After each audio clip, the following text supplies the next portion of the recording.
Shalom, queridos, bem-vindos ao mês bíblico de Sivan, o terceiro mês do calendário hebraico, do calendário bíblico, conforme Êxodo 12, versos 1 e 2. Então, nós vamos trabalhar hoje a respeito desse terceiro mês e também é, as suas características, o que Jesus tem preparado para nós profeticamente para esse tempo. Aleluia.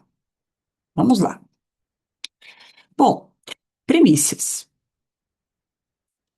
Na Bíblia também é chamado de Rosh Kodesh, ou Festa da Lua Nova, nada mais é do que o início de cada mês bíblico, né?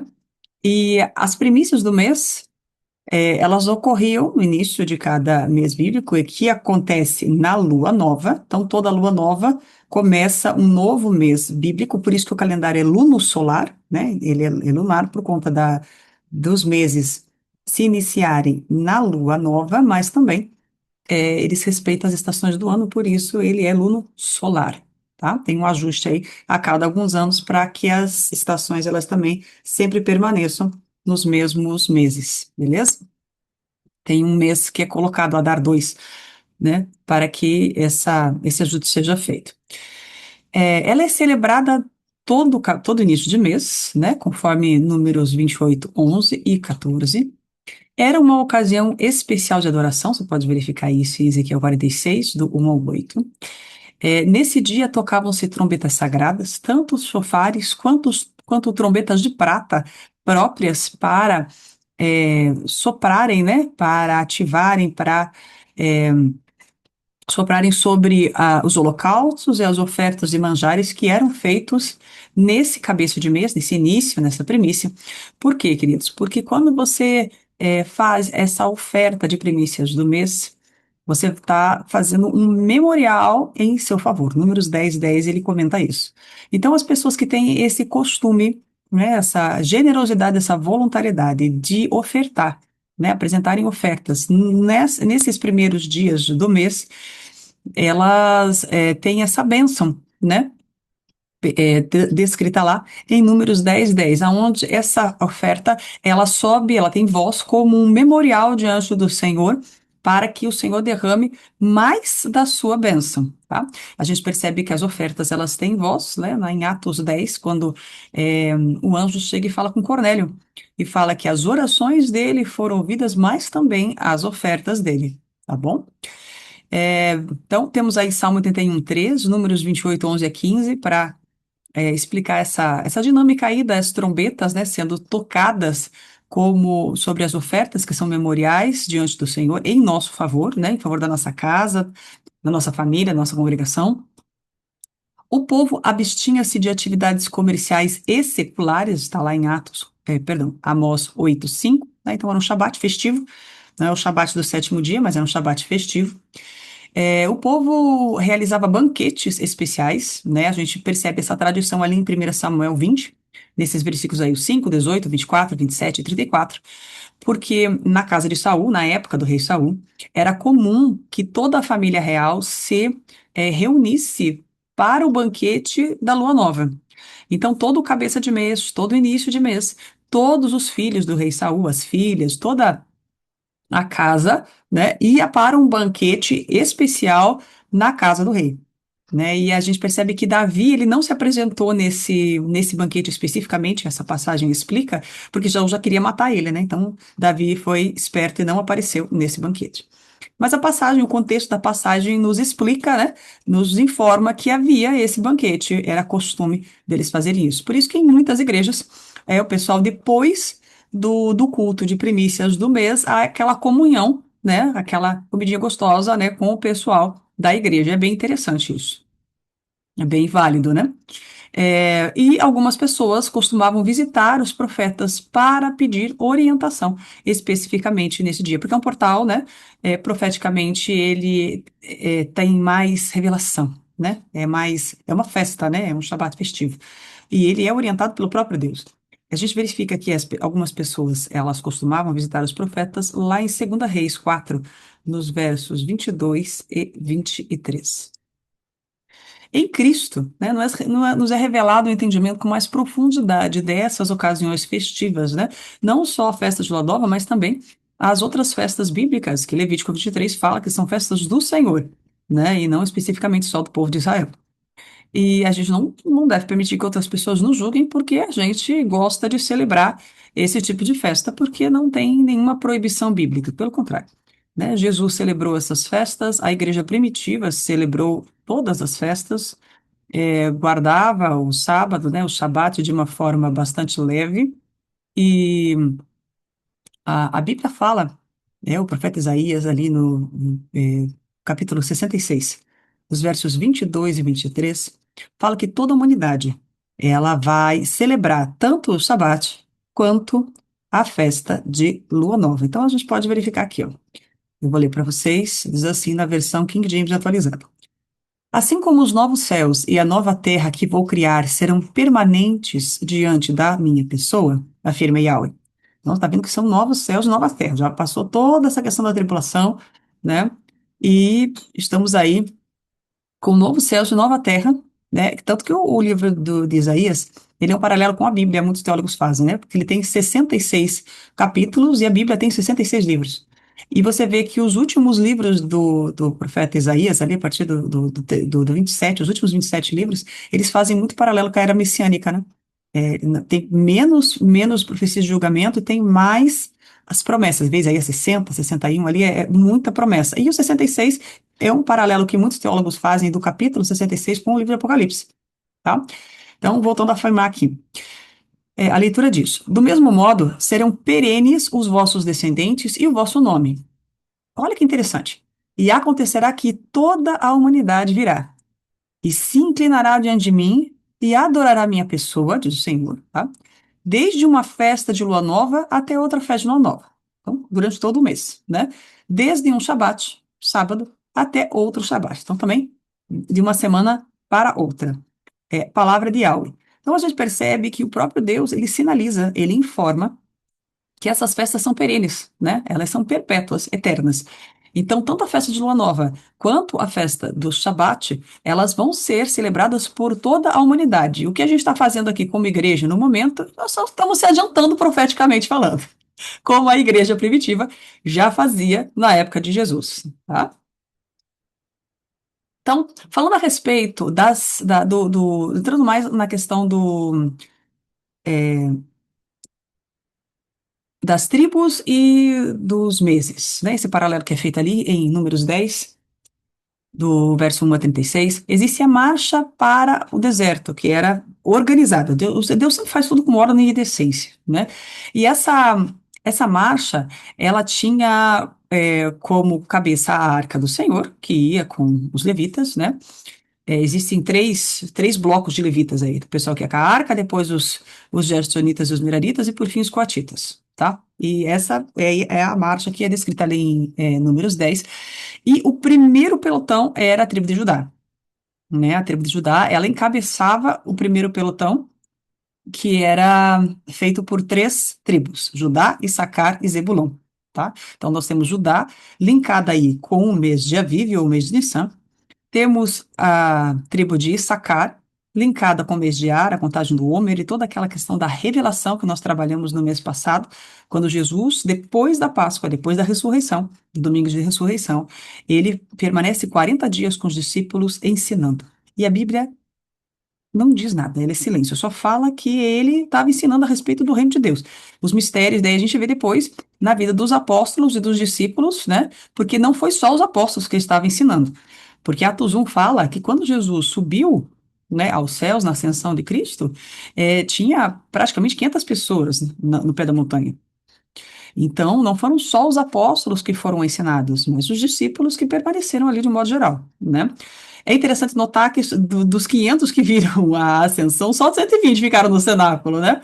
Mas tudo bem, os outros 400 eu acho que o Senhor teve misericórdia daí com o discurso de Pedro, né? Glória a Deus, aleluia por isso. Seja persistente, querido.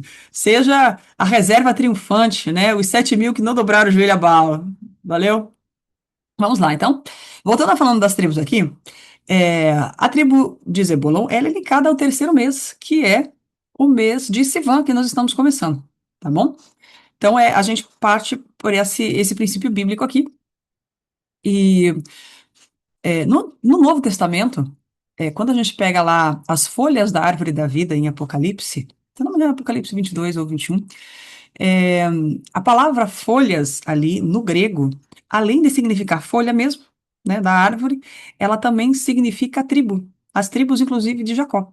Né? Então, aquela árvore, ela dava 12 frutos, né, um por mês, para que as pessoas se alimentarem, né, para terem vida. Então, por isso que a gente faz esse paralelo no Novo Testamento também, queridos. Né? Cada mês nós temos frutos novos, cada mês nós temos uma unção nova, cada mês o Senhor tem unção nova, óleo fresco, para que nós possamos nos mover no Espírito, né? Andar no Espírito e não só ser cheio do Espírito, né?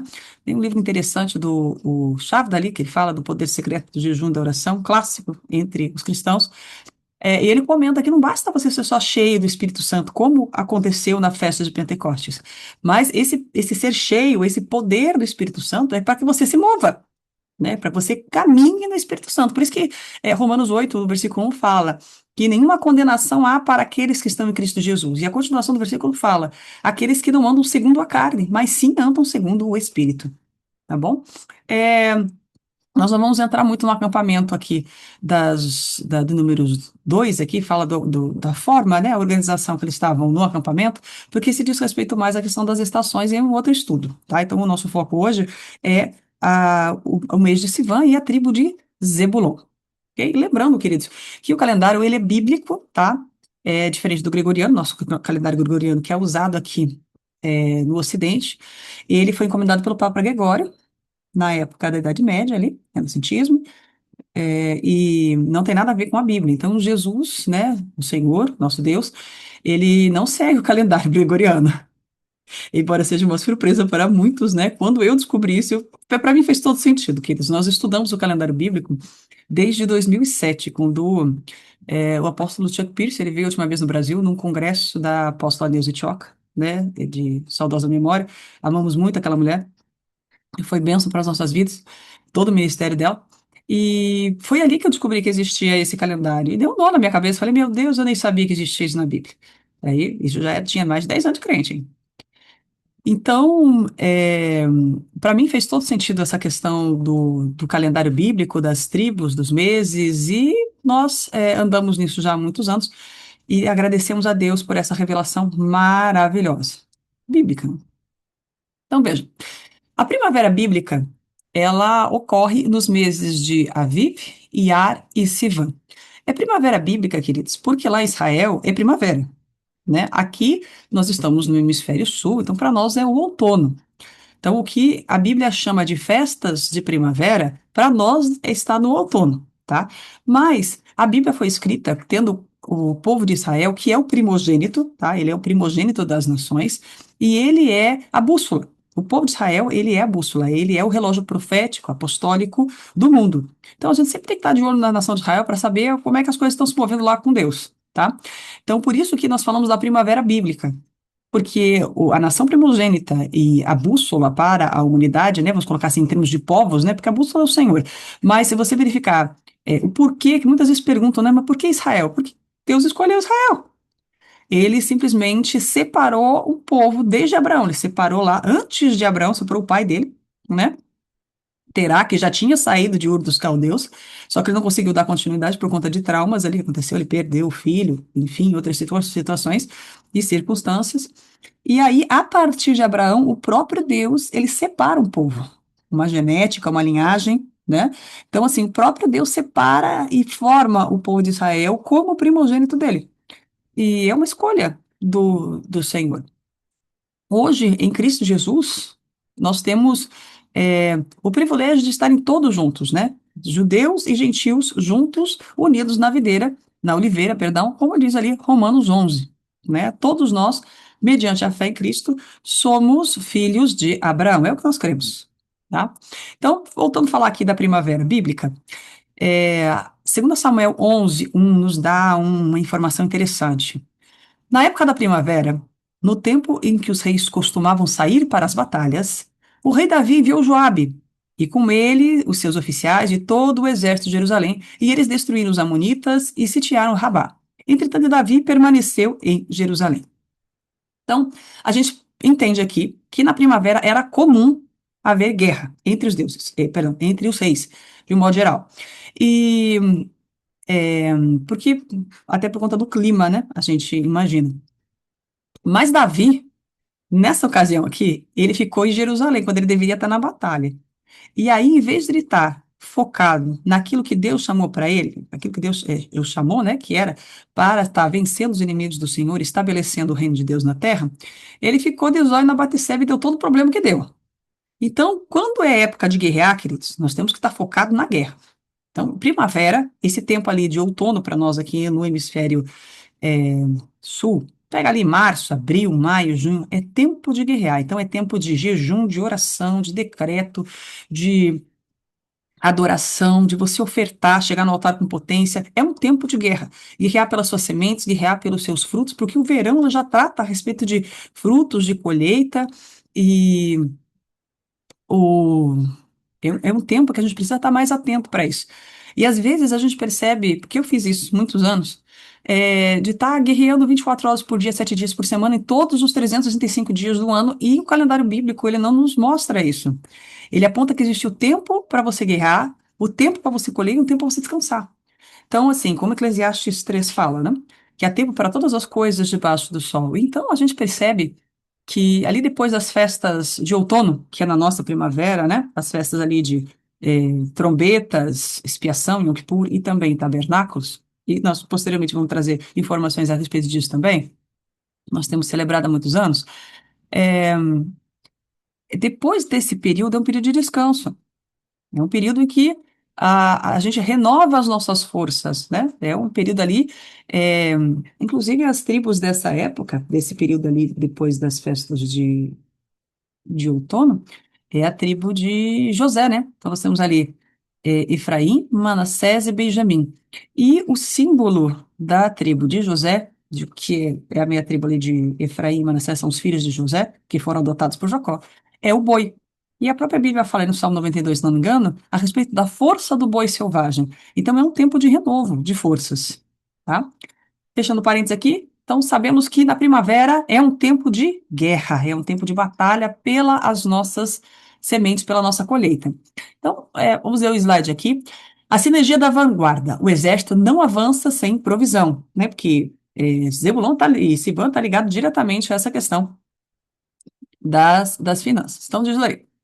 Quando Israel marchava para a guerra, essas três tribos lideravam a nação unindo forças físicas e espirituais. Então, nós temos aí Judá, né, que é adoração e guerra, quebra as barreiras do inimigo com o louvor, e sem Judá não há vitória e o inimigo não recua. Lembrando que Jesus é o leão da tribo de Judá, então ele vai à frente, a questão da primícia, a questão da cabeça mesmo, né? E Judá sempre vai à frente, né? Davi era da tribo de Judá. Então, nós colocamos aí a segunda tribo, que é ligada no mês de Ar, segundo mês. Ele está ligado à sabedoria de tempos e estações, para você ter discernimento de tempo, saber o que você vai fazer e quando você vai fazer. Essa tribo de Sacar sabe o tempo exato de você agir, né, e de você não deixar, e você não agir, né, é, de fazer e você não fazer, dá a direção e aconselha muita liderança, né. 200 homens, inclusive, foram se juntar a Davi quando ele foi ungido rei. E sem sacar, o exército age fora de hora e pode cair em armadilhas, tá? A gente lembra aí a parte de... Uma parte bem interessante da Bíblia é quando Davi ele vai se levantar contra alguns inimigos e ele fala, né?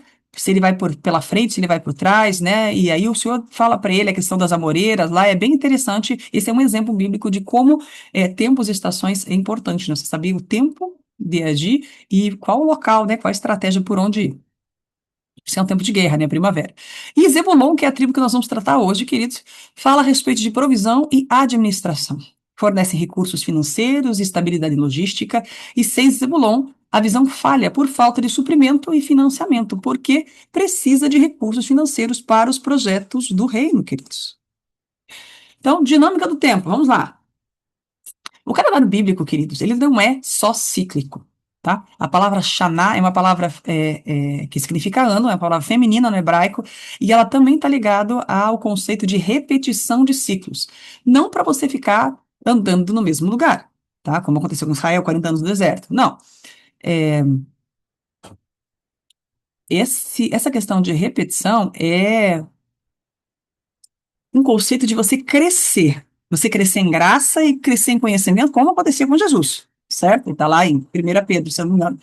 Então, a gente precisa crescer em graça, em conhecimento, e a intenção é que a cada ciclo que você passe, a cada ano que você fecha aqui, você aumente em conhecimento, aumente em graça, aumente em estratégia, aumente em habilidade, que haja crescimento. Né? A Bíblia fala que Deus é quem dá o crescimento, e nós temos que fazer a nossa parte, como Filipenses 2:12 fala, que nós temos que desenvolver a nossa salvação. Então, até a nossa parte. A salvação é totalmente de graça, queridos. A salvação, ela é um dom de Deus, é um favor imerecido. Você não precisa fazer nada para você ser salvo. Apenas você crer com o coração e confessar com a boca, como diz o livro de Romanos. Você é salvo imediatamente. Novo nascimento imediato, regeneração é imediata, é isso que nós cremos, certo? Mas para você reinar, para você conquistar sua libertação, sua salvação, inclusive a palavra libertação e salvação é a mesma palavra no grego, né? A palavra sozo. Então, para você conquistar, desenvolver a sua salvação, é necessário que você faça a sua parte. É o discipulado, é a cruz, custa tudo, queridos. O preço é alto para a libertação, para a salvação. Né? Então, a própria Bíblia fala que há um caminho para ser seguido. Jesus, ele é a porta, né? Porta que a gente crê, quando a gente entra no reino, ele é a porta. A Bíblia fala também que Jesus é o caminho. Então, há um caminho a ser seguido. Você pode optar pelo seu livre-arbítrio para ficar parado, né, no início ali do caminho, perto da porta, ou você pode seguir seu caminho e caminhar, desenvolvendo a sua salvação, porque o alvo é Cristo Jesus, né? E a palavra diz em Hebreus 11, no verso 6, que o Senhor é recompensador. Ele é galardoador daqueles que o buscam. Então, há uma recompensa para aqueles que decidem tomar a cruz de cada dia e seguir com Cristo. Então, o que nós ensinamos aqui, querido, não tem nada a ver com salvação, tá? Nós estamos ensinando reino e conquista, governo, ok? Temos aqui uma tabela para que você tenha uma noção aí a respeito de quais são os meses hebraicos, né? Os nomes que são às vezes estranhos para quem não está acostumado. Temos aí Aviv ou Nissan, Aviv é o nome hebraico, Nissan é o nome babilônico. Tem muitos meses que tem mais de um nome, tá? Iyar e Ziv. Sivan é o nome babilônico, porque na Bíblia é só chamado terceiro mês. Tammuz é o nome babilônico. Av, que significa pai em inglês, perdão, em inglês não, em hebraico, perdão. Elul, Tishrei, Reshvan, ou Bu, né? Bu é o nome babilônico, Reshvan é o nome hebraico. Kislev, Tevet, Shevat e Adar. Temos um e dois. Esses é o mês gregoriano que ele faz referência, né? Nós temos ali os meses que fazem referência, né? Um paralelo ali entre o hebraico e o gregoriano, as respectivas tribos e as unções que nós temos acesso em Cristo Jesus, todas elas, e, os trânsitos do zodíaco, né? Que são as influências do mal que procuram nos paralisar. Então, nós temos aí todos essa tabela para que você possa ter noção. Vamos entrar em Sivan, então. Nós tivemos aqui, além do livro do apóstolo Chuck Pierce, Tempo de Avançar, temos aí outras fontes que nós pesquisamos e principalmente a experiência que nós temos aí, 20 anos estudando praticamente tempos e estações. Então, Sivan significa tempo e estação, é um nome babilônico, tá? E você verifica lá em Êxodo 19:1, que fala a respeito do voo deles, né? O voo de Israel, porque o Senhor retira eles do Egito como asas de águia. Então, quando eles estão na Babilônia, eles falam que Sivan está ligado aí à questão do voo deles, né? Isso também é ligado a esse mês, é um paralelo que é feito. Esther 8, verso 9, fala a respeito do decreto que ela teve em favor do povo de Israel, já é um segundo decreto, não é o primeiro que ela consegue já, também no mês de Sivan. Se eu não me engano, é 23 de Sivan, essa passagem é bem interessante, queridos. Bom, nós estamos no terceiro mês, né? O 3, ele está diretamente ligado à triunidade, né? Pai Yahweh, Yeshua, o Filho, Yahuwah HaKodesh, né? O Espírito Santo, três em um, assim como, né, nós somos seres humanos três em um. Eu estou falando com vocês aqui, vocês estão vendo meu corpo, mas aqui dentro de mim tem a minha alma, minha mente, minhas emoções, meu sentimento e o meu espírito. tudo dentro da mesma estrutura. Então, eu sou três em um também. 1 Tessalonicenses 5:23. Nós somos feitos de espírito, alma e corpo. Assim como Deus também é três em um, né? É o errado, né? Nós somos, eu e meu marido, somos uma aliança, né? Somos um também. Assim como Deus também, ele é triuno, nós também somos triuno. Então, vamos lá. É um mês de realinhamento profético. Nós vamos explicar melhor essa questão de Miriam, Moisés e Arão. É um mês para você aumentar a sua medida de generosidade, você que já está com a sua vida espiritual e financeira alinhada, tá? Se você ainda tem dificuldade para você entender, para você compreender a revelação do dízimo, das ofertas, das premissas, porque é tudo por revelação, né, queridos? Não é por imposição. Então, se você tem uma dificuldade ainda para crer nesses princípios bíblicos, de prosperidade, procure seu pastor, procure sua liderança, né? Eles vão explicar, biblicamente falando, como que funciona. E pergunte ao Espírito Santo, faça o estudo bíblico a respeito. Tem um material tão vasto hoje na internet, queridos. Né? Filtre, que tem umas coisas assim que são bem estranhas, né? Mas dentro de ministérios sérios que não esfolam o povo, mas colocam de uma forma generosa, de uma forma espontânea e voluntária, e as pessoas são muito abençoadas, aqueles que entendem e aplicam conforme a generosidade do seu coração. Amém? É um mês de recebimento de muito poder, como Atos 2, né? E revelação. É o mês em que Israel recebeu as tábuas da Torá no Sinai. Então, é um mês de bastante revelação e bastante poder, né? Já falamos, é o terceiro mês, fica ali entre maio e junho do gregoriano. É um mês de aliança, um mês de casamento, né? Porque tá ligado aí ao noivado, né? A lei que foi dada no Sinai, que é a primeira festa de Pentecostes, já aconteceu no Sinai. Depois que eles saem do Egito, Israel sai do Egito, e o Senhor leva eles até aquele monte, lembra que eles iam sair do Egito para adorar, e era adorar no monte do Senhor. E aí, ali o Senhor apresenta a Torá. A Torá, na verdade, nada mais é os 10 mandamentos ali, como um contrato de noivado, né? Se não me engano, é Ketubá em hebraico.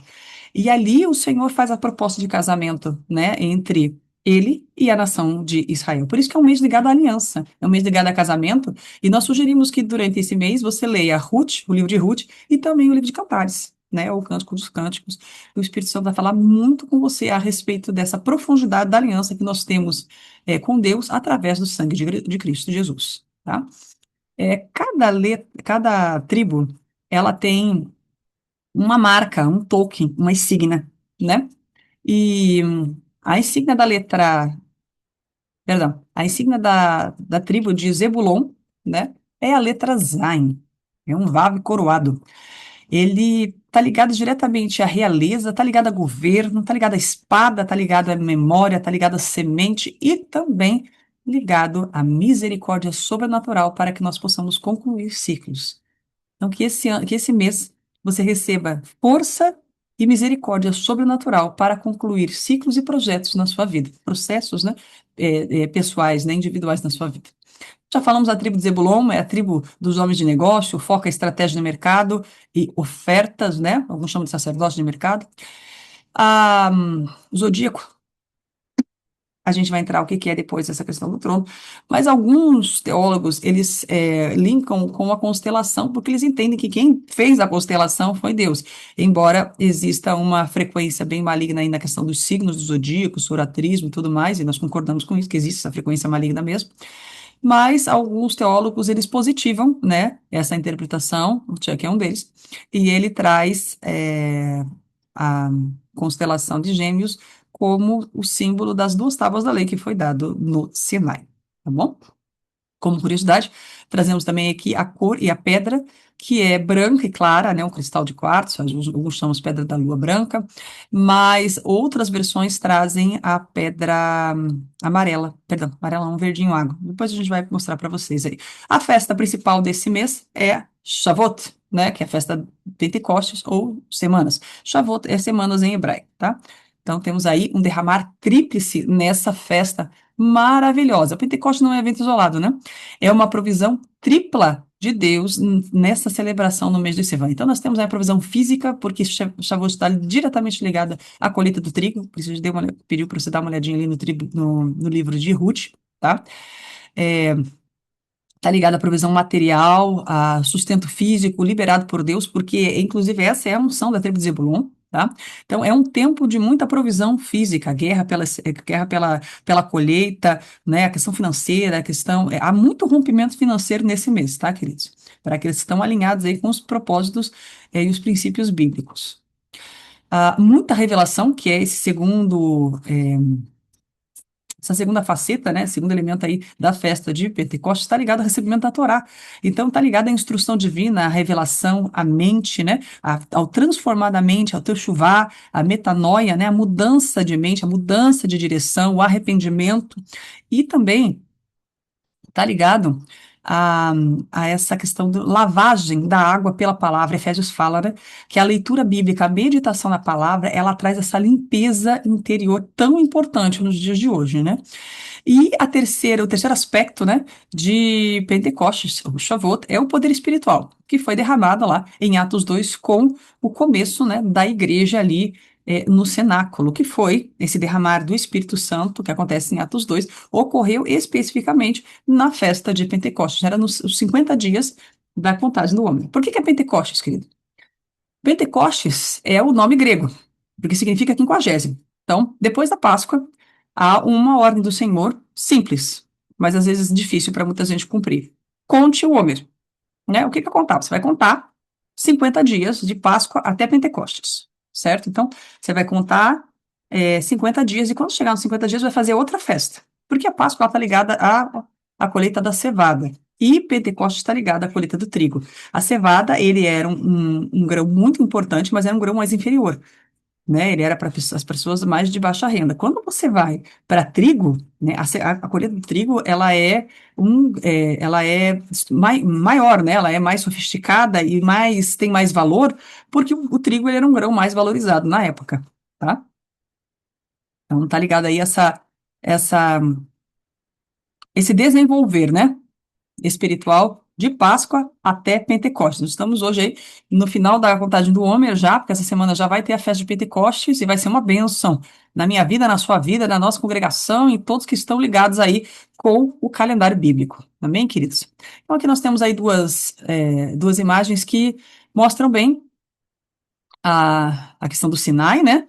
E a entrega da Torá que aconteceu lá, logo depois que eles saíram algum tempo depois que eles saíram do Egito, né? E esse contrato de casamento que ele representa ali, né? A noiva de Cristo. Nós vamos entrar isso posteriormente, a gente vai mandar um videozinho aí sobre Pentecostes. Acompanhe o nosso canal e se você está em Curitiba e região, fica o convite para que você esteja conosco aí na festa de Pentecostes. Então, o apóstolo Chuck Pierce traz uma questão bem interessante, porque o mês de Sivan, ele retrata as duas tábuas da lei, né? E é um mês que não pode ser perigoso. Por quê? Porque o povo ficou com medo, né? Diante de tudo que eles viram ali no Sinai, os trovões, a fumaça, as vozes, os anjos. E, perdão, queridos, tudo que eles viram, eles ficaram com medo. Aí eles falaram: não, Moisés, fala você com Deus aí, porque a gente não tá afim, não. É muito perigoso. Mas logo depois aconteceu o pecado do bezerro de ouro. Ali, né? Siva Tammuz acontece o pecado do bezerro de ouro, que é o pecado de idolatria. Então, e é o pecado que o Senhor mais abomina, é a idolatria. Tem várias consequências decorrentes disso, inclusive a imoralidade sexual, conforme que a gente vê em Romanos 1, muitas vezes, a maioria das vezes é decorrente do pecado da idolatria. Então, queridos, é um período em que você talvez vai precisar escolher entre um caminho ruim e um caminho bom. O próprio Chuck, ele comenta no livro uma coisa bem interessante, que o senhor falou para ele que na linhagem dele, na genética dele, tinha um pessoal bem coisado, bem ruim, bem malvado, e tinha um pessoal, gente boa, pessoal que serviu a Deus, com integridade, com santidade, né, com temor, com respeito, com honra. E o Senhor colocou para ele assim: é você que precisa escolher. Se você vai trilhar o caminho do pessoal que escolheu virar as costas para mim e me desonrar, ou se você vai trilhar o caminho daqueles, né, da bênção hereditária, no caso, que já me serviram em honra e santidade. Então, Esse é um período, isso aconteceu com ele nesse período do mês de semana, tá, gente? Então, ele é uma referência de estudos de tempos e estações aí há muitos anos, um senhor de 70 e poucos anos de idade, com muita bagagem. Aí fica um conselho para vocês: escolha o Senhor, escolha a vida, né? Deuteronômio fala: nós escolhemos a bênção e a vida, nós rejeitamos a maldição e a morte, ok? A letra Zion, como já foi falado antes, ela representa o derramar da misericórdia de Deus sobre a nossa jornada.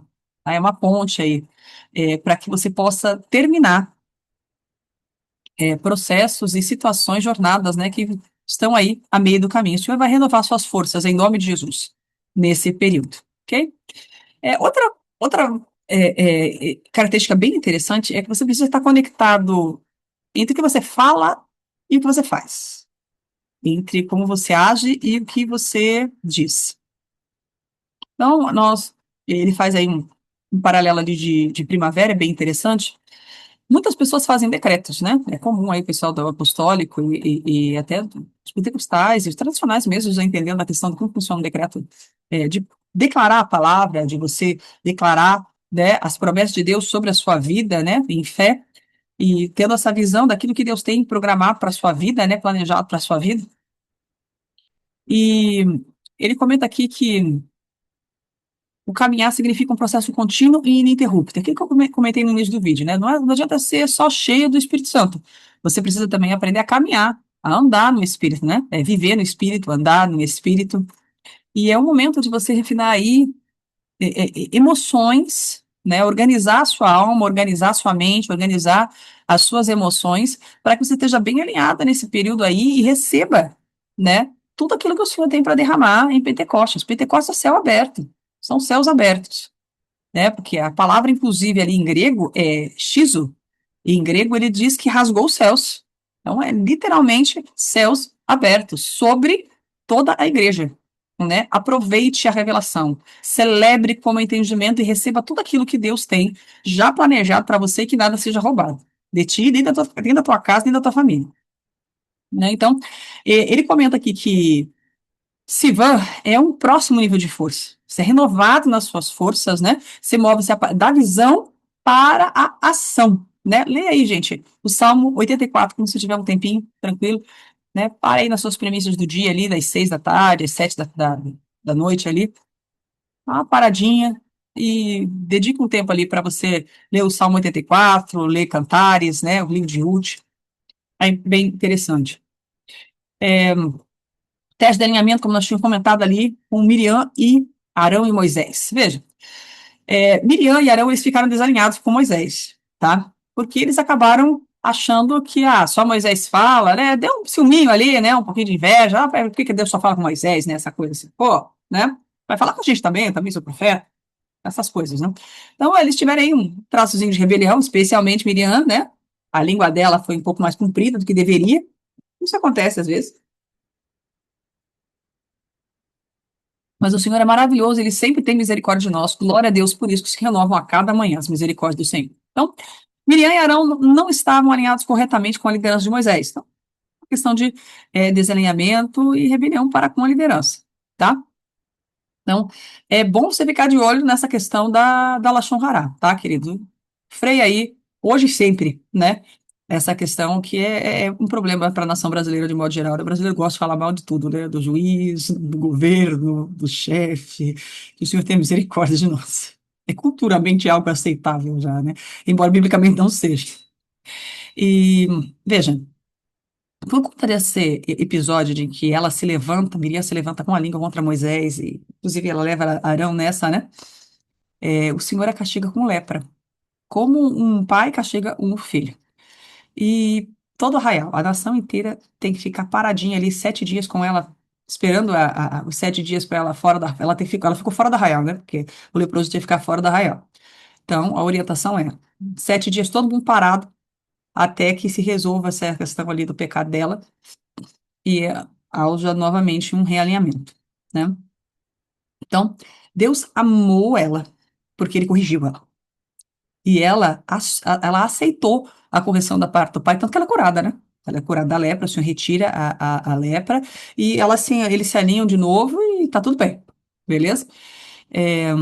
Se eu não me engano, ela fala também da mulher de Moisés. Enfim, dá uma olhadinha lá depois na passagem, tá? Então, qual que é o conselho profético, certo? Para esse mês aí, a Misericórdia Design, né? O Senhor corrigindo e a gente aprender a se humilhar e se submeter aos conselhos, aos processos de Deus, que muitas vezes não são fáceis na nossa vida. É a cruz, né? Lembra que eu falei que a gente tem que desenvolver a nossa salvação e crescer às vezes não é muito fácil, dói um pouco essa maturidade. Mas o Senhor tem misericórdia de nós e Ele nos dá alma, Ele nos dá emoções, nos dá mente, nos dá força para que a gente possa cumprir o processo dentro do nosso tempo, né? Uns levam um pouco mais de tempo, outros são mais acelerados, e glória a Deus por tudo isso, né? Que Ele coloca em nós tanto o querer como o seu efetuar. Então, a ação sugerida é: reveja seu alinhamento para esse mês e não fique estagnado. Não pare o seu avanço, né? Por causa da língua, tá? Por causa da desonra. Lembra que eu falei isso para vocês que tinha outra pedra? Então, além da pedra da lua ou quartzo branco, alguns teólogos, alguns estudos, sugerem que a pedra de Zebulon, a pedra do mês de Sivan, é o peridoto, ou a crisóprase, né, que é um amarelo, né, um verde clarinho, tá bom? Na verdade, a palavra que está ali no original hebraico, ela pode ter mais de uma interpretação, né? Aí as pessoas que são especialistas em pedra e especialistas no hebraico que podem dar uma uma direção mais clara. Então, existem mais de uma interpretação, tá? Então, não coloque nada fechado, ah, fulano tá errado, ciclano tá errado. Não, tem mais de uma, né?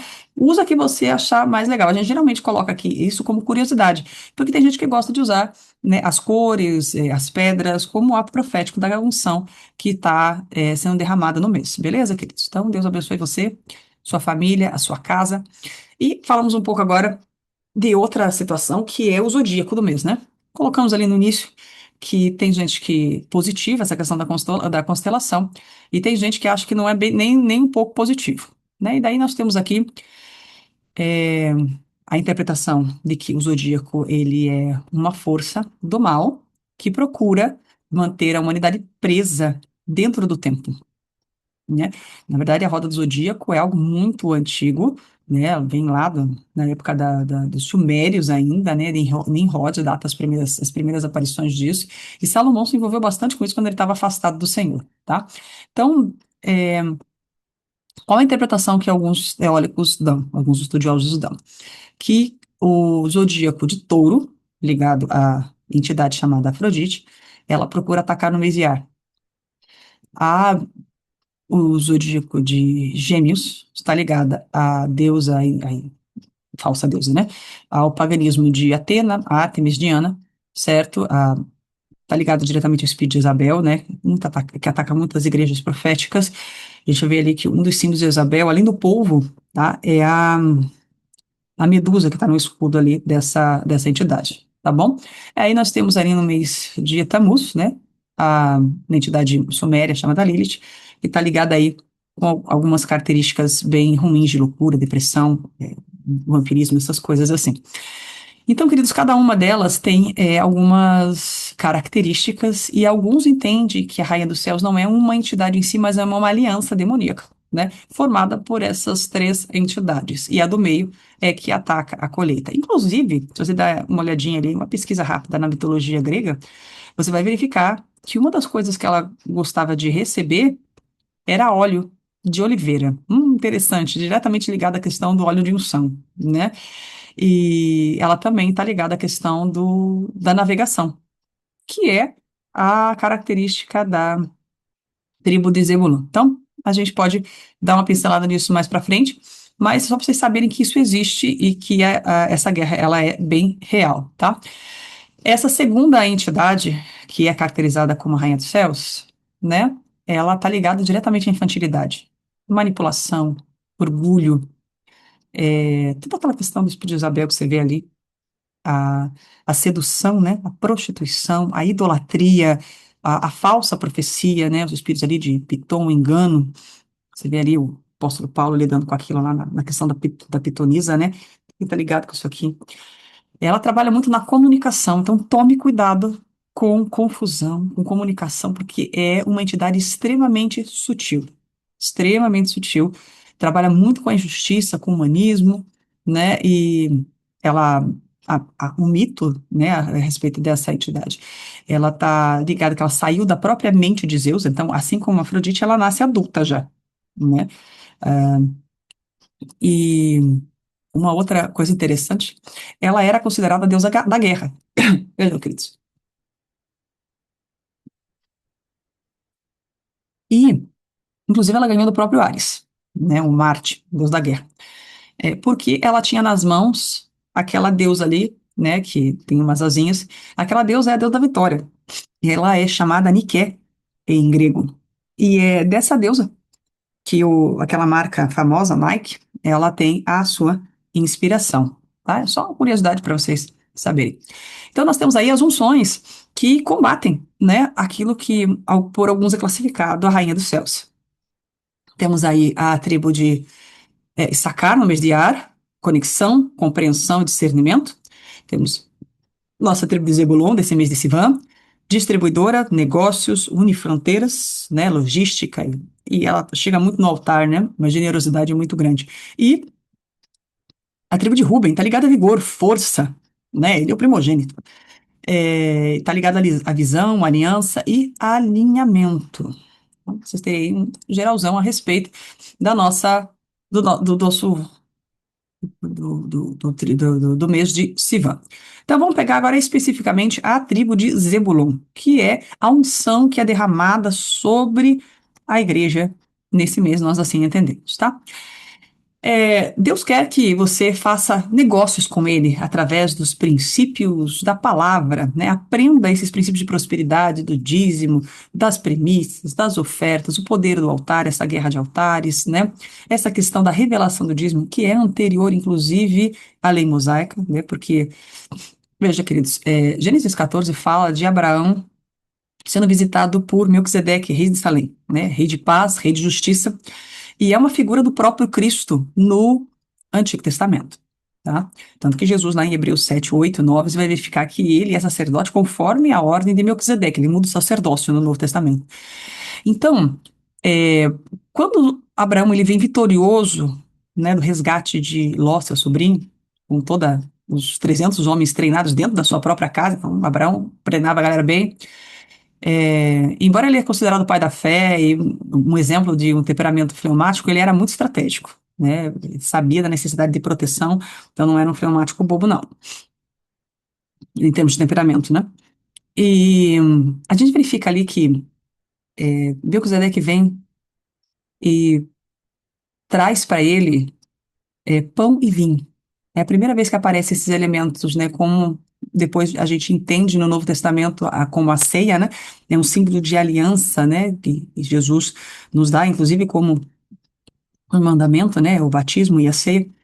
E a primeira vez que aparece isso na Bíblia é interessante. E depois que ele toma a ceia, tem essa comunhão ali com Melquisedeque, a revelação do dízimo vem sobre ele.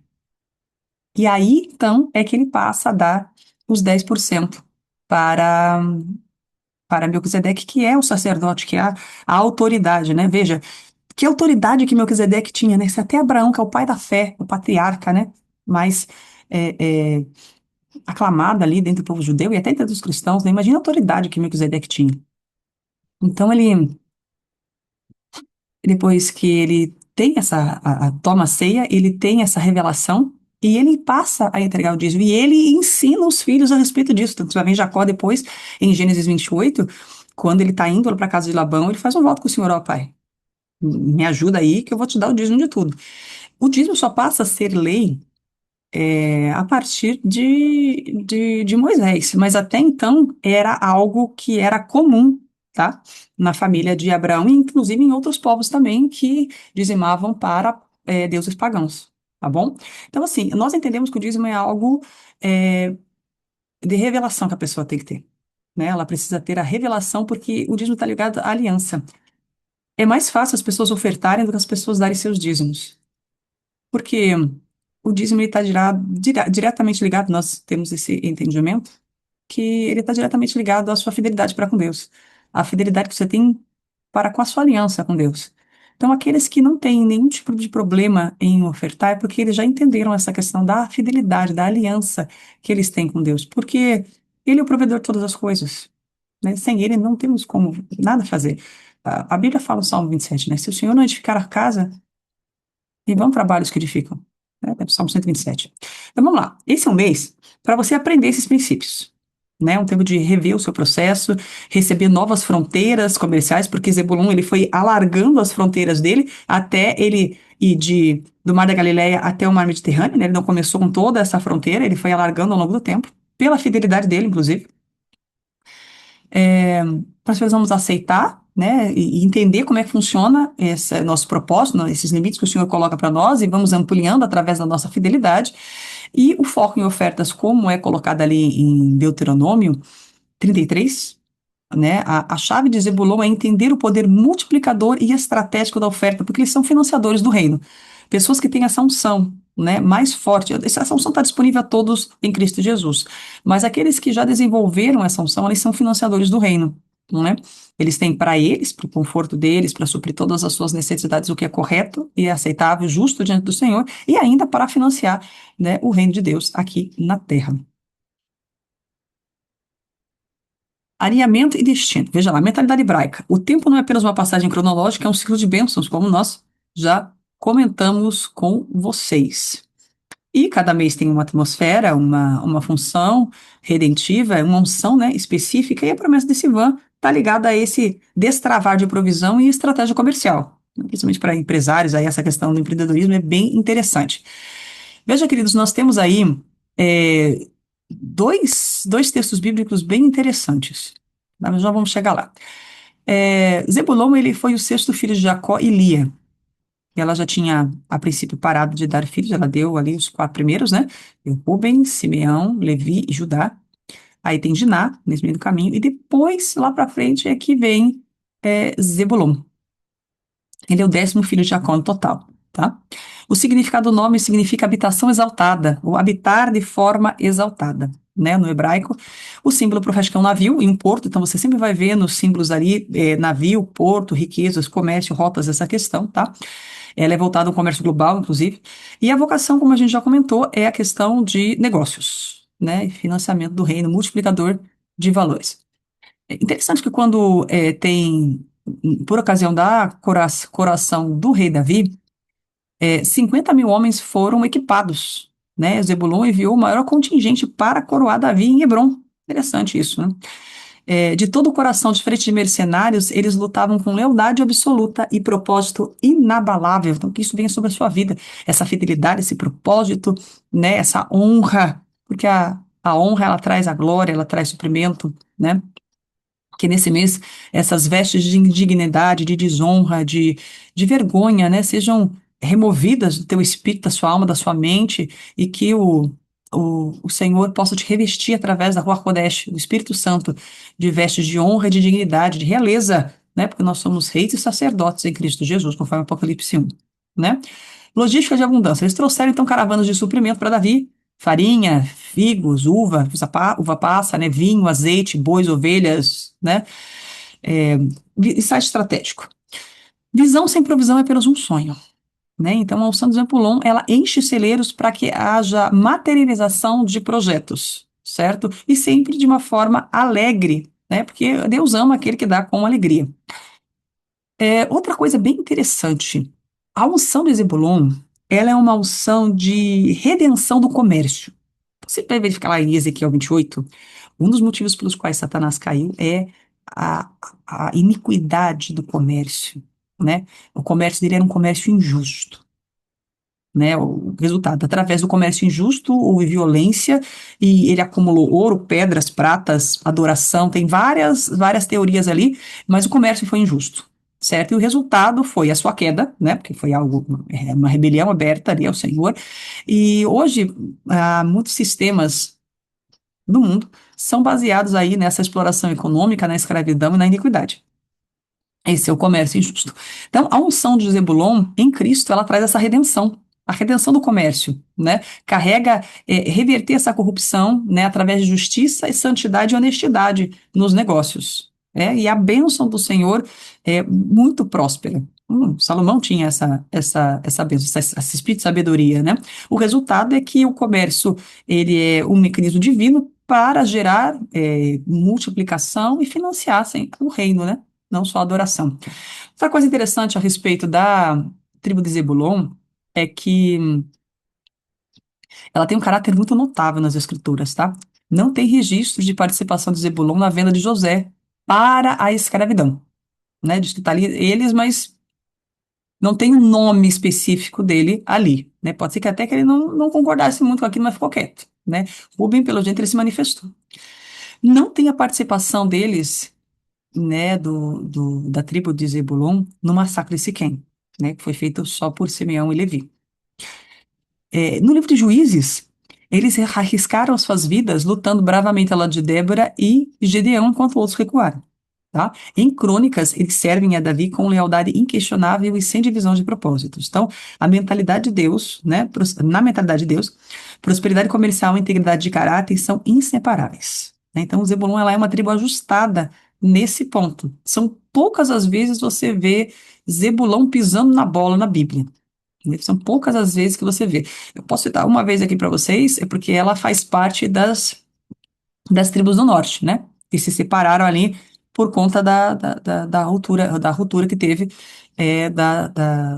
do reinado de Roboão, né? Então, quem ficou ali é a tribo de Judá, a tribo de Benjamim, e muitos historiadores falam que Judá ela se misturou com Simeão. Então, na verdade, são três tribos que estão ali no sul, né? Ficou Judá, Benjamim e Simeão, que já estava misturada com Judá. Por isso que Simeão vai com Judá para a guerra. E as outras 9 tribos, elas não são 10 perdidas, na verdade seriam 9, que ficaram ali no outro território. Então, Zebulon, infelizmente, ela fica aí no Reino do Norte e vai para o cativeiro muito mais rápido. Mas apesar dessa situação ali do Cativeiro do Norte, não tem muitas repreensões contra a tribo de Zebulon ao longo de toda a Bíblia, né? Faz a pesquisa depois, você dá uma olhadinha. Gênesis 49:13 é a bênção de Jacó sobre Zebulon, seu filho. E ele fala que essa tribo habitará no porto dos mares e será como um porto dos navios, e o seu termo será em Sidom. Tá ligado a negócios internacionais aí, né? E marítimos. Deuteronômio 33, que é a bênção de Moisés daí sobre a tribo, ele fala: Alegre-te, Zebulão, apresentarão ofertas de justiça, porque chuparão a abundância dos mares. Então tem alegria nas saídas, né? Sucesso nas expedições deles, abundância dos mares, né? Recursos aí globais. E não era só um fim para si mesmo, né? Claro, não há pecado nenhum em você suprir suas necessidades, é o correto, né? Mas também para financiamento do reino, como nós já falamos, né? Ofertas de justiça aqui, de retidão. Interessante essa anatomia da oferta trazida pelas fontes, diz assim: o perigo da obrigação, como nós já falamos, né? Ofertar sem alegria ou sem a motivação correta, como aconteceu com Ananias e Safira, pode gerar consequências muito ruins, especialmente confusão, tá? Dentre outras coisas bem ruins que pode acontecer, porque você não está tendo a motivação correta para com Deus. E o primeiro altar na Bíblia, em Gênesis 4, é Caim e Abel. E ali é bem claro, o texto é bem claro que Deus aceitou Abel e a sua oferta. Então, primeiro é o coração, primeiro é a pessoa, e depois é a oferta. Já Caim, ele não foi aceito, e a oferta também por uma consequência. Então, a primeira coisa que tem que estar é o coração, é a motivação da pessoa, a mente da pessoa, né? Ofertar por ofertar é uma armadilha que deve ser evitada. Então, três aspectos aqui das ofertas, dízimos e primícias de um modo geral, tá? É a substância, o tempo e a revelação. Nós vamos trabalhar é, ao longo aqui da congregação essa questão da generosidade e desses princípios aí é, financeiros aqui nesse mês, né? E o perigo do odre velho. Como oferecer as primícias da revelação? Não tente forçá-la sobre quem não quer ouvir. Tem gente que não quer ouvir, tem gente que não aceita e não concorda, e tá tudo bem. Tá tudo bom. Vai todo mundo pro mesmo céu, tá todo mundo salvo, né? São diferentes opiniões a respeito da interpretação bíblica. E tá tudo bem. Não tem problema nenhum com isso. Né? Espere o Senhor organizar o tempo e o local certo, né? E se a pessoa quiser também. Não fique batendo boca e tendo confusão aí, briga por conta de opiniões distintas. Outro aspecto interessante, aceleração na restauração. Essa parte final é, do livro ali que fala a respeito de Zebulon é muito interessante, porque um dos uma das características, um dos elementos mais satisfatórios, eu diria, para mim, no calendário bíblico, é a remissão do tempo. Né? O apóstolo fala que nós precisamos remir o tempo porque os dias são maus. E o calendário, ele é uma ferramenta para remir o tempo, no meu entendimento. Ele pode redimir as minhas finanças, pode redimir meu tempo, pode redimir muita coisa através do sangue de Jesus e da observação dos calendários. Eu repito, queridos, isso não tem nada a ver com salvação. Se ninguém, se uma pessoa nunca celebrou uma festa bíblica na vida, ela vai salva do mesmo jeito. Não tem problema nenhum com isso, na questão de salvação, né? Mas nós entendemos que o calendário, a celebração das festas, são uma ferramenta que o Senhor deixou para nós. Né? Essa revelação aí que está sendo, essa restauração das raízes hebraicas, não judaizante, né, queridos? Nós somos Jesus, somos uma igreja cristocêntrica. Mas esses instrumentos, né, hebraicos, que nos foram roubados, né, ao longo dos séculos aí de paganismo, eles precisam ser restaurados. E nós entendemos que o calendário, ele é uma forma de acelerar a restituição e remissão de tempo, como está lá em Joel, né? Ele fala que eu restituirei os anos, o tempo que foram consumidos, né, pelo gafanhoto, computador e tudo mais que ele comenta aqui, né? A restauração pode duplicar, quadriplicar ou ir 7 vezes mais rápida. E ele dá exemplos ali da vida pessoal dele. E se você perdeu 21 anos de bagunça, porque o pecado traz muita bagunça, né? Muita confusão, muita perda, muito fracasso nas nossas vidas, em Jesus, em Cristo Jesus, é possível recuperar. É possível recuperar em muito menos tempo. Por quê? Porque onde abundou o pecado, superabunda a graça de Deus. A graça de Yeshua, Jesus Cristo, ela superabunda sobre as nossas vidas pelo amor, a graça e a misericórdia dele. Amém, queridos? Que haja essa aceleração da restauração na sua vida, na sua casa, na sua família, nas suas finanças, em nome de Jesus, pelo poder daquele que vive e reina para todo sempre, Yeshua. Então, queridos, nós vamos agora passar para essa. Como, como isso se conecta com Jesus? Muitas vezes as pessoas nos perguntam aí como é que é, essa, essa, essa tribo especificamente se conecta com Jesus. Nós temos ali, em Isaías 9, que Zebulon ela se perdeu, né? Junto com Naftali e outras ali, em Issacar, e acha que ali são as tribos que estão mais ou menos na mesma, são vizinhas ali, né, de território, e por isso que ela é Galileia dos gentios, né? Ela não era mais tão pura assim, em termos de povo. E Jesus, quando ele começa o ministério dele, depois que ele é batizado por João Batista, ele vai lá para Cafarnaum, uma cidade portuária, dentro do território de Zebulon e Naftali.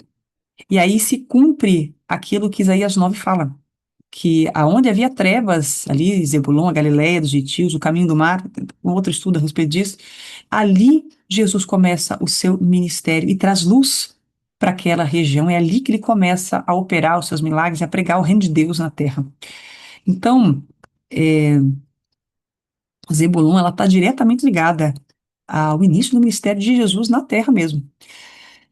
Interessante que Hebreus 8 e 9 nos revelam que hoje, em Cristo Jesus, nós temos acesso legal ao trono da graça, né? Apocalipse 12 fala que nós vencemos pelo sangue do Cordeiro e a palavra, o testemunho, e nós temos um sumo sacerdote na ordem de Melquisedeque, que é Cristo Jesus, que sofreu todas as tentações sem pecado, e hoje ele nos deu acesso através do seu sangue, que foi aspergido no Santo dos Santos dos céus, né, celestial, nos deu esse acesso ao trono da graça. O véu foi rasgado. Nós temos esse acesso mediante o sangue da aliança. E confiamos, né, que essas bênçãos também nos alcançam, porque nós também somos filhos de Abraão. Interessante, queridos. Jesus é o nosso sumo sacerdote diante do Pai hoje, que ele está à direita de Deus Pai, inclusive intercedendo. E no Antigo Testamento, eu creio que também nas roupas de Jesus hoje, como sumo sacerdote, tinha as 12 pedras representando as 12 tribos de Israel. E também hoje pode representar, inclusive, os 12 discípulos. E quando o sumo sacerdote iria ministrar diante do Senhor, ele carregava essa couraça da justiça, esse peitoral ali do sumo sacerdote, que pode ser feito um paralelo com a couraça da justiça, é, que representava essas tribos. E é, ele não representa só a tribo de Judá, Jesus, ele representa todas as tribos, né?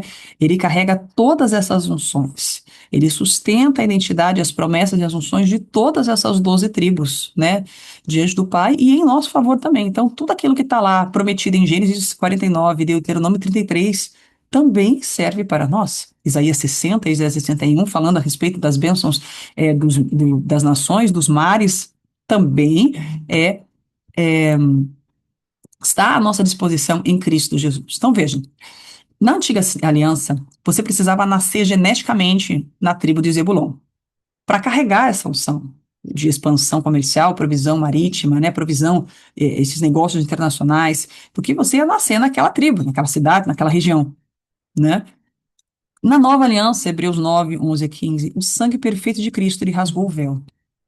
Ele é nosso sumo sacerdote, o Santo dos Santos está aberto, e através da cruz de Cristo, do sacrifício dele, do seu sacerdócio, em Melquisedeque, nós temos acesso a todas as unções.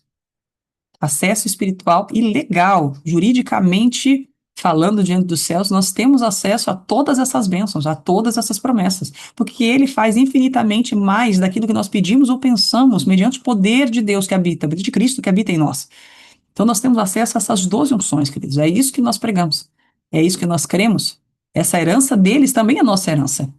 Pela fé, nós podemos alcançar porque Deus é galardoador daqueles que o buscam, né, e creem na sua existência.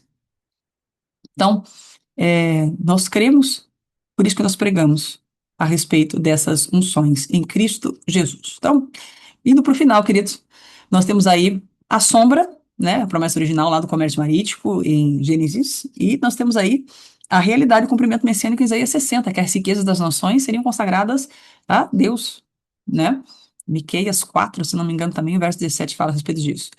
Temos aí os tesouros da areia, de Deuteronômio, né, as riquezas dos mares, e Isaías 61 se concretiza, é uma promessa para nós também, ministério de cura, de libertação de Cristo Jesus. A posição estratégica dele, né, inicialmente que é de Porto, foi, como eu falei para vocês, o berço do ministério de Jesus, onde ele iniciou, né? O que começou somente com uma economia terrestre, ela tornou-se economia do reino. Glória a Deus, aleluia, aleluia. Queridos, eu quero declarar sobre a sua vida que você quebre toda maldição de pobreza, de escassez, vença Mamon, vença Hermes, e expanda as suas fronteiras. Abrace seu chamado no mercado, você que é designado para tanto, que essa unção de Zebulon, né, prova que Deus consagra os negócios, o comércio e a criação de riquezas como uma ferramenta vital para o financiamento do reino. Seja fiel na sua rota comercial, né? Deus pode não ter lhe dado o oceano ainda, mas trabalhe fielmente, né? Lá no caminho do mar, lembra, via mares, né? Vai ó, expandindo as suas fronteiras pela sua fidelidade, que Deus, ele é maravilhoso. A Bíblia fala, né? Humilhai-vos, se humilhe perante a potente mão de Deus, para que no tempo dele, ele exalte você. E acesse a plenitude. Não lute com as próprias forças. Se submeta ao Senhor e Yeshua e peça a direção do Espírito Santo. Pela fé, entre com ousadia no trono da graça e tome posse de todas essas unções, inclusive a de Zebulon, ok? Algumas estratégias práticas para você que quer orar, né? Você, o intercessor que gosta de orar essas coisas, né? Sempre tem um povo que gosta de orar bem, né? De forma específica. Então, tem algumas estratégias para você aqui. Ore por cidades portuárias, centros financeiros e sistemas de comunicação para que a honestidade e a retidão do céu, né? A cultura do reino venha sobre esses lugares. Libere palavras proféticas, redimindo a economia da sua nação da iniquidade. Você pode começar pela economia da sua linhagem, na sua vida, na sua linhagem, depois no seu bairro, no seu ministério, na sua cidade, e proclamar isso também sobre a nossa nação brasileira. Tá? Santifique seus negócios, através seus dízimos, primícias, ofertas, né? Seus dízimos, suas primícias são para o seu ministério, para o seu pastor, seu líder, seu apóstolo, seu profeta, né? Seu evangelista, seu bispo, seu presbítero, não sei qual que é a nomenclatura que é usada no seu ministério, mas os dízimos e as primícias são para eles. E as ofertas você pode colocar em outros ministérios, né? Mas não esqueça de ofertar também sobre a vida e o ministério daqueles que têm te alimentado, que têm te ajudado, pastoreado, tá? Seja leal e honroso na sua vida financeira. Alinhe seu trabalho secular e empreendimentos com a justiça de Deus. Peça estratégias de comércio justo que quebrem monopólios do inimigo e gerem multiplicação. É um desafio na nossa cultura do jeitinho brasileiro, que não é só brasileiro, tá?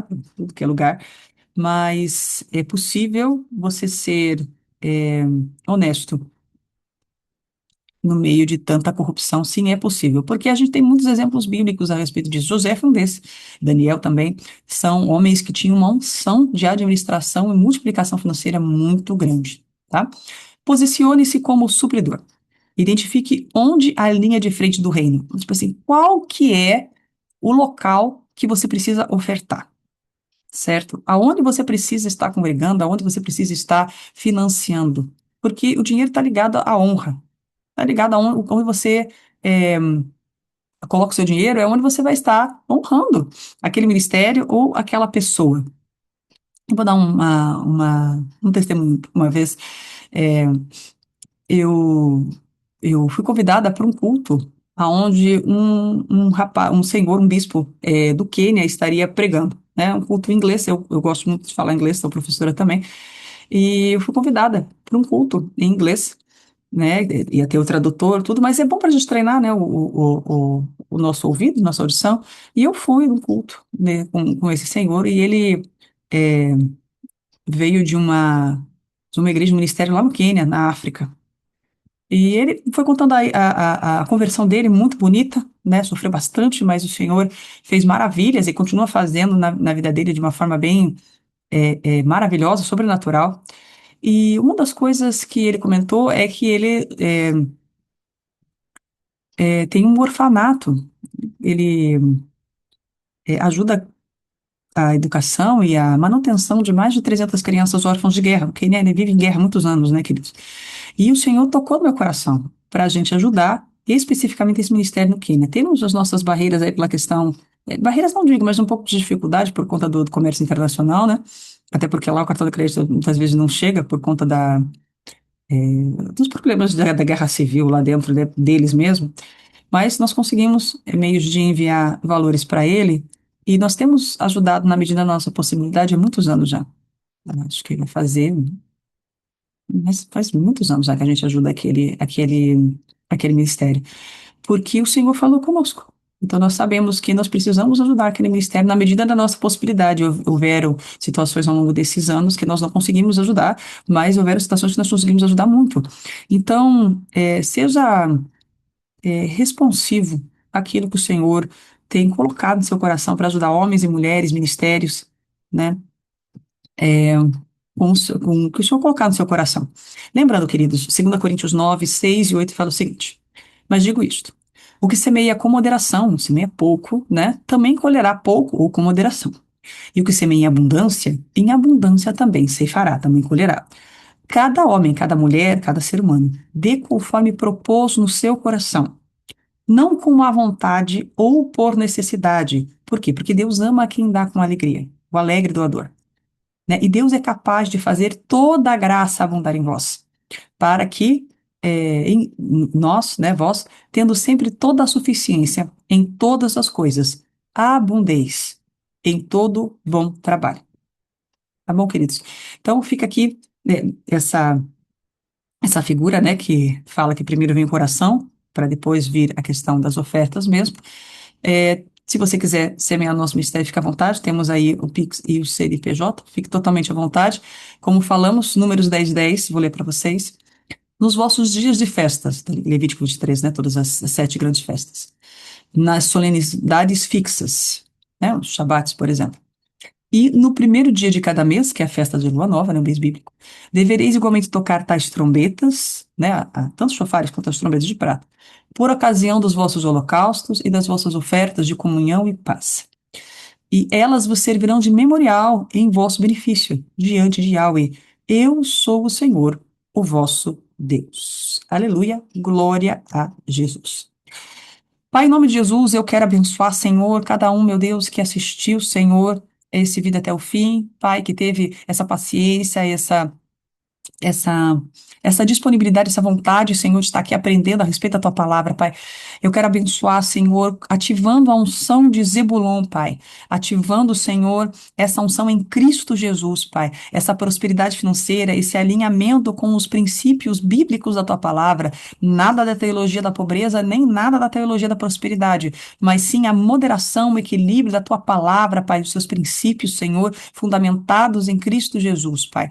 Nós queremos abençoar, Senhor, o coração deles, que eles vençam, Senhor, a ganância, que eles vençam o medo, que eles vençam a religiosidade, que eles vençam a idolatria, um perigo, Senhor, constante nesse mês, que eles vençam, Senhor, a confusão, meu Pai, a manipulação, Senhor, o orgulho, que eles possam, Senhor, ser, meu Deus, abençoados com essa unção, meu Pai, nesse terceiro mês, que haja realinhamento, meu Pai, que haja misericórdia e renovo de forças para concluir projetos e jornadas, meu Pai, que haja, Senhor, esse derramar, Senhor, não só da provisão física, mas também, Senhor, da revelação, meu Deus, a organização da alma, meu Pai, a organização das emoções, Senhor, dos desejos, meu Deus, a organização da alma, que a palavra, Senhor, a tua palavra, meu Deus, venha limpar, Pai, como água, Senhor, o profundo, meu Deus, da mente, do coração, da alma, Senhor, de cada um dos teus filhos, das tuas filhas que estão escutando, Pai. Eu declaro 3 João 1 e 2, Senhor, que fala que a alma é próspera e por conta dessa prosperidade na alma, também há prosperidade na saúde e nas finanças, meu Pai. Aonde o apóstolo João ensina isso. Pai, nós abençoamos, Senhor, teus filhos, porque Jesus, ele se fez pobre para que nós sejamos enriquecidos em tudo, não só nas finanças, Pai, mas também na saúde, Senhor, na shalom, na paz, na tranquilidade, Senhor, nos relacionamentos, meu Deus, para que sejamos bem-sucedidos em tudo. O Senhor é aquele que nos dá força, Pai, para adquirir riquezas, mas também Isaías 61, 60, 61 fala, Senhor, de sermos árvores de justiça, meu Pai, carvalhos de justiça, Senhor, para o Senhor, Pai. Em nome de Jesus, Senhor, nós ativamos essa unção de reis e sacerdotes, Pai. Ativamos, Senhor, também o poder do Teu Espírito, que nos capacita, meu Pai. Que eles sejam cheios do Teu Espírito, Senhor. Que eles sejam cheios do Teu Espírito e que eles possam, Senhor, caminhar, aprender a andar e a viver no Espírito, Senhor, sem entristecer o Seu Espírito, é, sem raízes de amargura, sem ofensa, meu Pai, que eles possam crescer na graça e no conhecimento do Senhor Jesus, que eles possam desenvolver a salvação deles, Pai, que eles possam percorrer o caminho que foi proposto para que eles cheguem no alvo, que é Cristo Jesus, e dê maturidade a eles, Pai. Porque se o Senhor não edificar a casa, em vão trabalham os que edificam. E a tua palavra diz que sem ti nada podemos fazer, nós pedimos maturidade, porque é isso que diferencia muitas vezes, Senhor, o filho do escravo e o filho do rei. Brincavam juntos quando eram crianças. Agora que a maturidade para administrar riquezas, essa sabedoria para administrar riquezas, os negócios do Pai, que venha sobre a vida dos teus filhos, que eles tenham, sejam uios, filhos maduros, como diz a tua palavra, Pai. Em nome de Jesus, nós abençoamos teus filhos, Senhor. Em nome de Jesus. Senhor, queridos, nós queremos agradecer por tudo que vocês têm nos acompanhado até agora, e nós entregamos ao Senhor tudo, toda a honra, toda a glória, todo o louvor, todo o poder, todo o fruto, toda a honra, nós não retemos nada. Entregamos tudo ao Senhor e agradecemos, né? Nos submetemos ao Senhor Yeshua e agradecemos pela sua audiência. Até a próxima, até o próximo mês. Deus abençoe, queridos. Shalom, shalom.